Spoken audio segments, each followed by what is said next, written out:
Welcome to episode 71 of the Simple Farmhouse Life podcast. It's been a while since I've shared an update on things here around the homestead and projects that we're doing around the house.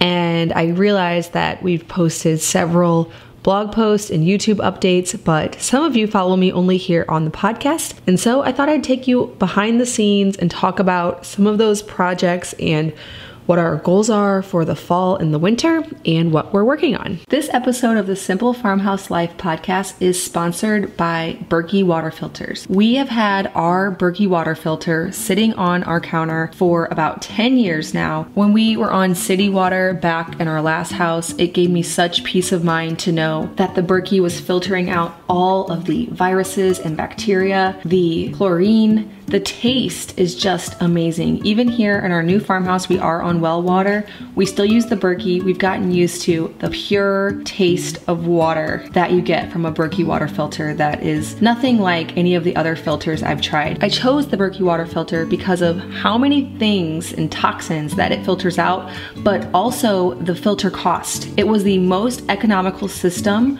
per gallon that I could find on the market, and I've been a happy customer ever since. Berkey has partnered with me and given me a special discount just for Simple Farmhouse Life podcast listeners.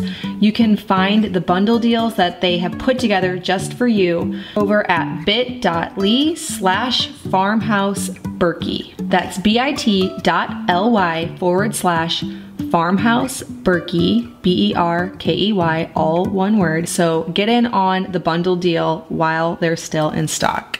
My name is Lisa, mom of 6 and creator of the blog and YouTube channel Farmhouse on Boone.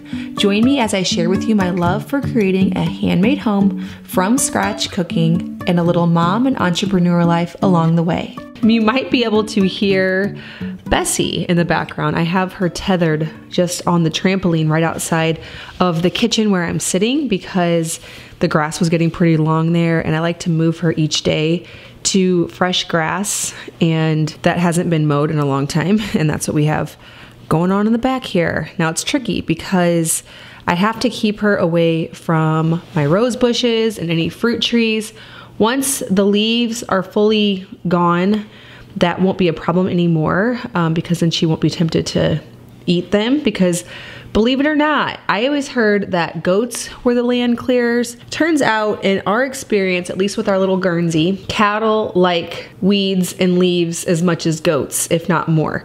So they pick through their hay, and then Bessie eats what's left. So she is less picky than them. And when I put her in the woods, she eats so many things. Now, this is our first winter/fall with a cow, or even with goats. We got goats in the spring. So I don't really know how it's going to work. I mean, everything's going to die. So you all probably, if you're a homesteader, know how this works. I know when we were kids, I grew up on a farm, we just fed lots of hay. So I'm sure that's what we'll do. I don't know if I'll still tether her or what, but we'll cross that bridge when we get there. Now, lately we have shifted our focus more indoors and our projects. Around August every year, and I'm hoping to get better about this, I lose all steam for anything pertaining to gardening and homestead stuff. Now, I'm still pretty excited about milking and animals and things like that, but my garden just, I lose all my interest in it. I don't really care about preserving things, and I need to get better about this. And I'm just gonna use an excuse of 6 kids in a business and homeschooling, and whether or not that's an acceptable excuse, I don't know. I know from experience that what you value, you make time for. So I know it's probably just an excuse. And you know, if we lived in times where we couldn't access the grocery store, I'm sure I would value preserving a lot more than I apparently do. But once we switch over to homeschool, I start to think about fall. I start getting excited about projects and decorating, and then the garden just goes. Now, I did pick a whole bunch of peppers last night and put them in a big batch of chili, so that was really good. But probably by about the time this episode comes out, we will be having our first frost. At least it's going to happen any day. It's really early this year. Normally here we get a frost around the 3rd week of October, but we already have 30s in the forecast, and it's not even October yet at time of recording. Well, actually, it's basically October. So the gardening will be done whether I like it or not. But we've been working on cozy things around our house. So the first thing that we did in the last couple weeks was we built a hearth pad for our wood stove. So if you've been following along on Instagram and YouTube, you've seen the progress. First I shared the chimney, then I shared the hearth pad, and then finally we had our wood stove installed. Now we just need to chop some wood so we can actually use it. We think this first year we'll probably just order a cord of wood because we don't have anything dry and ready. Now our woods, our property, have so many woods that need to be cleared. So I know that it's going to be good to be able to clear it and then also heat our home, but we're just not there yet. We did not prepare ahead. We'd like to, but we had so many other things going on that we didn't get there. Now, our chimney, it was apparently replaced at some point in modern times. So our home was built in the 1860s, but the chimney running from the basement all the way through the house is a cinder block chimney, which wasn't invented at that time. And you can see remnants of the chimney, or where the chimney started in the basement. You can see the brick on it.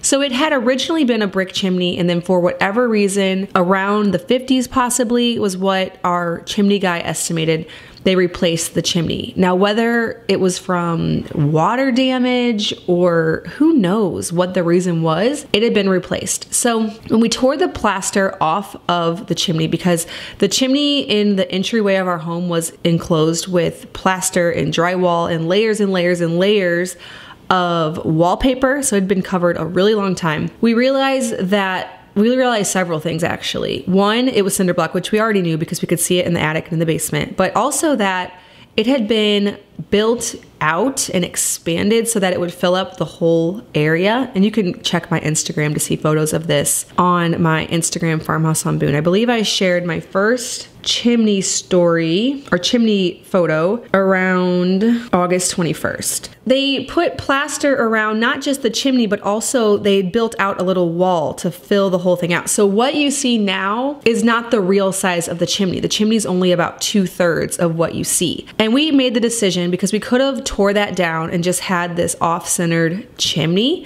but we decided that instead we would make it look as if it was that full size. So that is why if you see the photo of our wood stove, the pipe turns and goes into the chimney versus just going straight up and centered.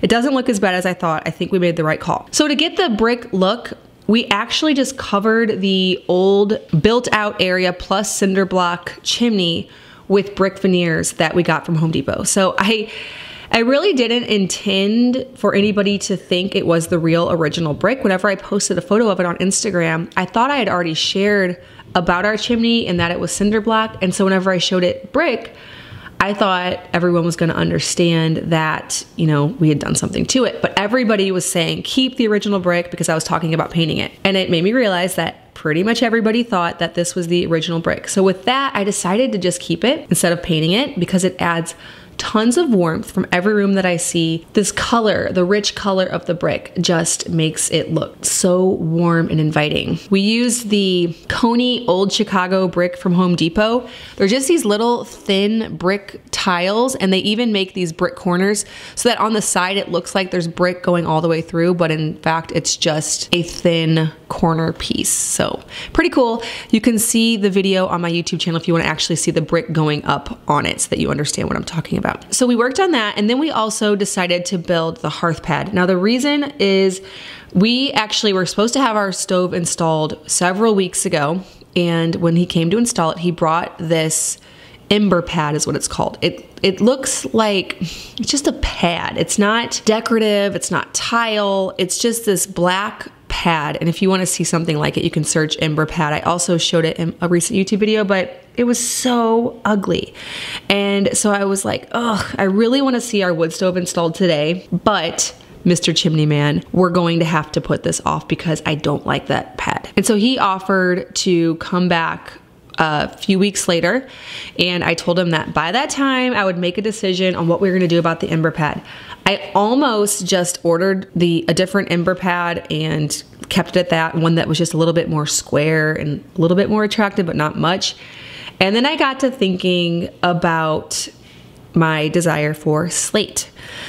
So what we ended up doing was buying some slate tiles from Home Depot and laying them directly on some backer board. This was so that this can be removable, so that if anybody wants, in the future buys our house and they don't want a wood stove right in the center of the home, they can take it up and there'll be wood floor beneath. We were gonna cut it out, and then I was like really nervous about that decision. We laid it in a herringbone pattern, and now it looks really nice. Just outside of our kitchen, we have this cozy wood stove with a slate hearth, and I shared the whole process on how to build it on the blog and the YouTube channel.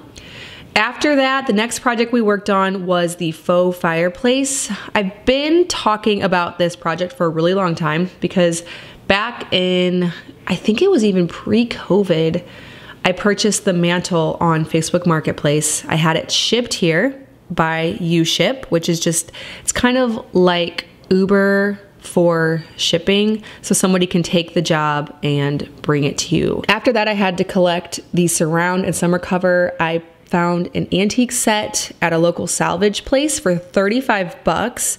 I had it sandblasted, and then we spray painted it black. And next, all we had to do was lay the hearth, which we ended up using a few random things because I really wanted to do that project without buying anything. It was just, I wanted to get it done this week and I didn't want to have to wait. So I took the leftover slate tile, the 4x12s from the Hearth Pad, and then I also had some slate shingles from an old church that a friend brought me. And I put those all together and made a little hearth pad. So it totally worked out. And then we used the leftover brick from the chimney. We put that behind the mantle and it all really came together. You heard me talk about the art TV whenever I was talking, I believe, with Deb from Seeking Lavender Lane on episode 50. Well, I was finally convinced and purchased it. It was a big purchase, but I knew I wanted a TV in the living room. It's just nice to have, movie nights, whatever.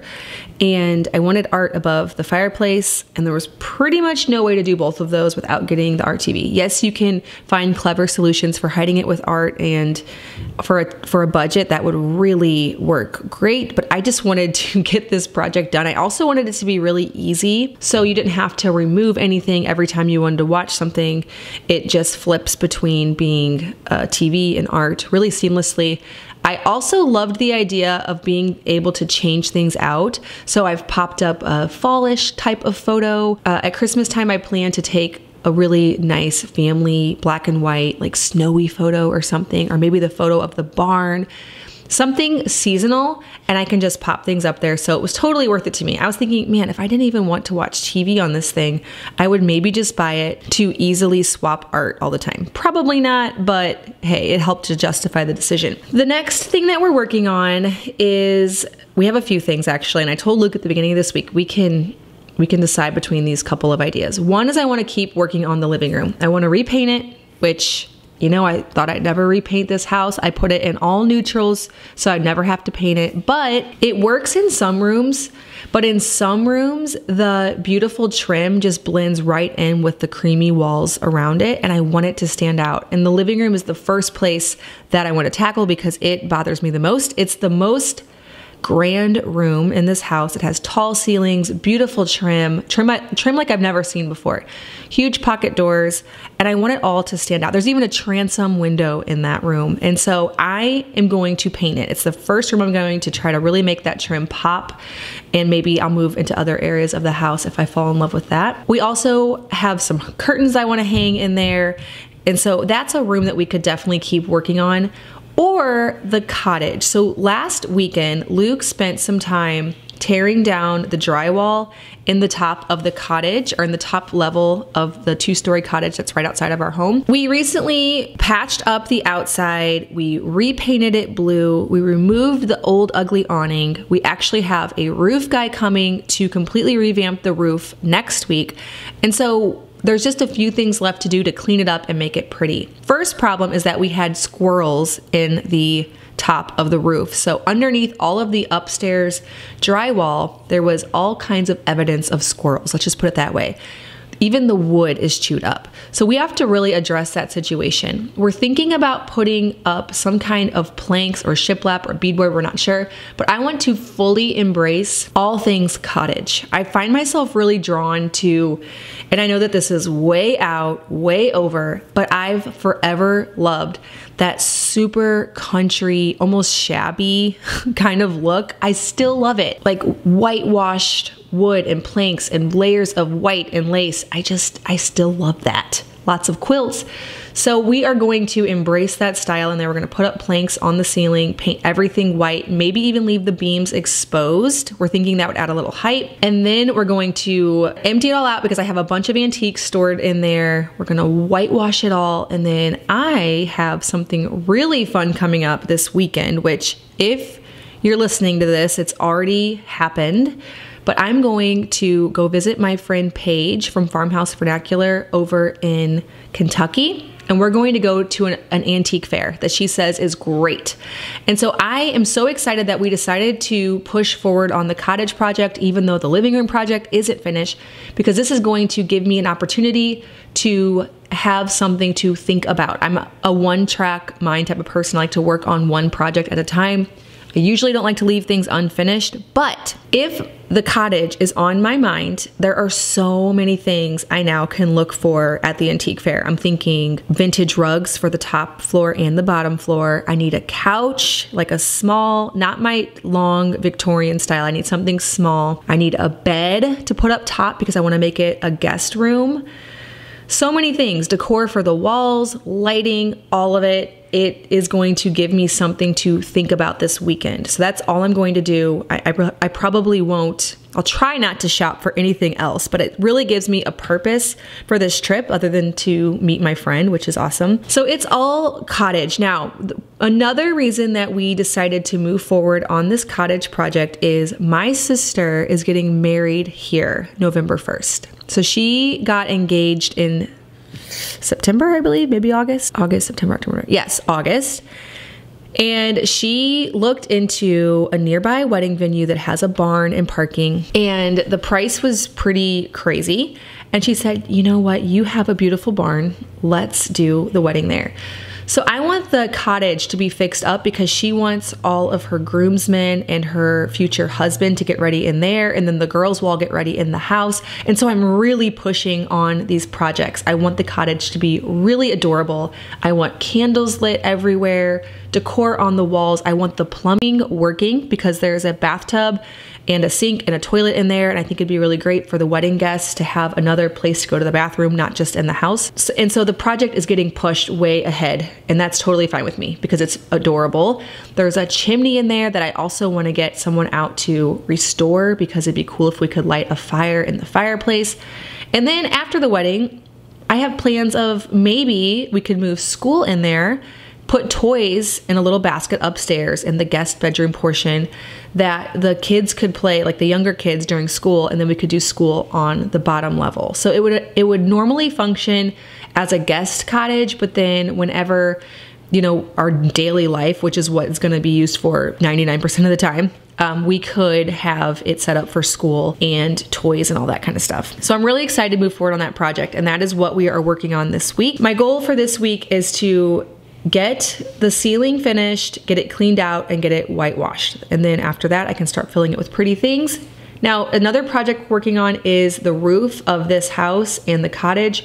We've gone back and forth so many times on what we're gonna do with the roofs. They all need a little attention. We got a quote to remove them all and put on all new roofs. And then we had this guy come out and sell us on the idea of this roof coating that he says will make your roofs completely waterproof and last from now until forever. It's different from the coating that Luke put on the barn roof. It's apparently way more industrial grade than that. It's supposed to completely seal it up and be all you ever need. So he sold us on that. He's gonna come and hopefully it'll make the roofs look really beautiful because they'll be refreshed and then hopefully last forever, which would be great as well. That pretty much sums up the projects that we're working on currently. We are going to have a big work day out here soon for my sister's wedding. We're gonna have to clean out the barn, add string lights and chairs, maybe get a new load of gravel. We'll see. We'll have to scoop some poop and make it not just a barn, but a wedding venue. As far as upcoming goals and projects, finishing up the living room and then adding some more details to the cottage is definitely what is occupying my mind, probably for the rest of the year. After that, I want to move into the guest bathroom downstairs. We had a cast iron tub sandblasted. We're gonna add a tub, a new vanity, and it will function as the laundry room, guest bathroom, and the boys' bathroom as well, because we have a girls' bathroom, ours, and then that one. So that will be the next project after that, and I'm trying to not let my brain go much beyond that at this point. All right, so that's what we're working on. I'm going to do one segment here of Q&A, which is my new thing. I'd done it for a while and then I ran out of questions. So I'm going to jump into my Instagram and answer one of those. Okay, someone says, haven't heard about your gluten-free starter in a while. How is it doing? Wah, wah, wah. I let it die. I have kept my main sourdough starter alive for 10 years now, but I don't really have a need for a gluten-free starter other than content for my blog. So I made it, I maintained it for a couple months, and then I said, you know what? I do not have enough time to keep 2 starters alive. So here's another confession. I also started kombucha, did that for a few months. Luke loved it. I let that die. And I let my water kefir go.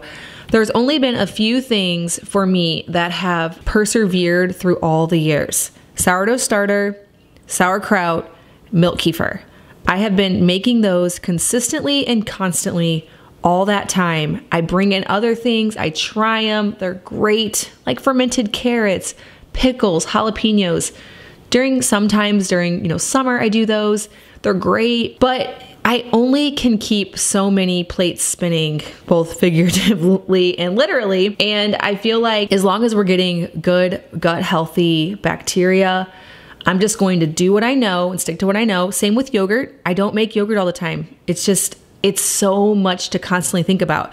But you will always find kefir on my counter, sourdough, and sauerkraut. And so we have a vegetable, a dairy, and grain, and then that's good enough for me. Yes, it'd be good if I also kept up my kombucha and my water kefir and my jalapenos, and we always had all this fermented food, but in all reality, I do those 3, and then I just try to focus on whole foods beyond that. So lots of meats, vegetables, grains, all that kind of stuff from scratch, but basic. Yes, if I had more time, if I had just time to spend in the kitchen endlessly, I love all of those foods. They taste amazing. I love showing you how to make it so that you can pick and choose what works for you and your family, and maybe get your 3 staple things that you find yourself making all the time and maintaining for a decade or beyond.